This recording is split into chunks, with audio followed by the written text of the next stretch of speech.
island nations in Asia. India's pro-peace, pro-people policy is garnering praise and is proving to be productive and successful under the current geopolitical circumstances. India has remained committed to placing the needs of its citizens above any type of allegiance to a specific nation or group, even in the face of mounting global pressure to choose sides. India's purchase of Russian oil at competitive rates in the past few weeks, especially after global crude oil prices soared in the backdrop of disrupted supply chains, is a clear example of how India prioritizes its people's needs above all else. Energy prices in India have remained relatively steady, despite the global economic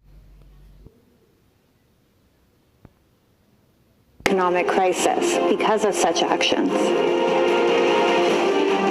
India has continued to stress its stance of peace and dialogue to end hostilities that have divided the world. In fact, India has not only maintained its relationships with both the West and Russia, but these relationships have been consistently improving as well.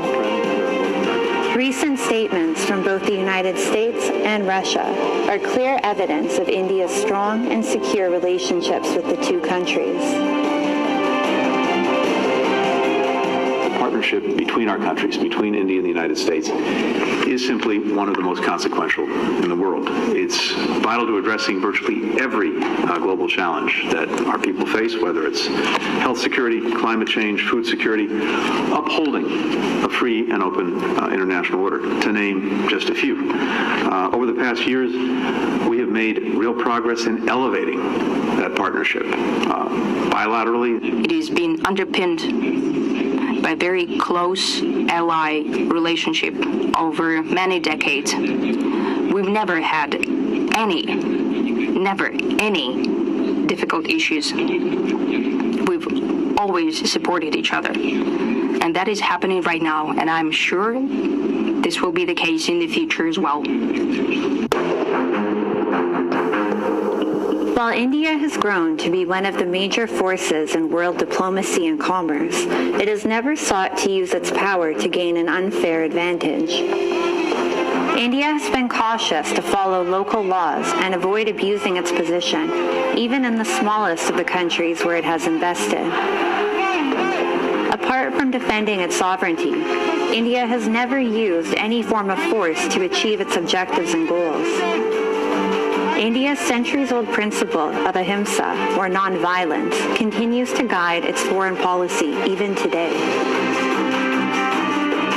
Smaller countries recently hailed India for its unwavering assistance even during their most trying times. Some have even said that it has been India's continuous support that has helped their people to survive during the COVID crisis. At the United Nations, Mexico proposed to create a panel to broker peace between Russia and the Ukraine and suggested that Prime Minister Modi be included on the panel. We are close friends. We are strategic partners. We are not allies. So when he talks of independence of foreign policy, that is very true. Independence also means that when even a close friend does something which we are not comfortable with, we gently and politely and respectfully point it out. Observers have noted that Prime Minister Modi's proposed inclusion was primarily motivated by India's long-standing approach of people before power and dialogue and diplomacy. India's primary objective is on improving its economy and standard of living of its own people, who comprise 1/6 of the global population. Trade agreements and health and climate issues have dominated nearly all of India's discussions with other countries and groupings. And as India prepares to tackle the G20 presidency later this year, observers predict that these topics will continue to be at the forefront of India's agenda. India's consistent diplomatic position has also motivated other countries to toe New Delhi's line and adopt similar approaches. Respect for India around the world continues to grow as India maintains its policy of friendship to all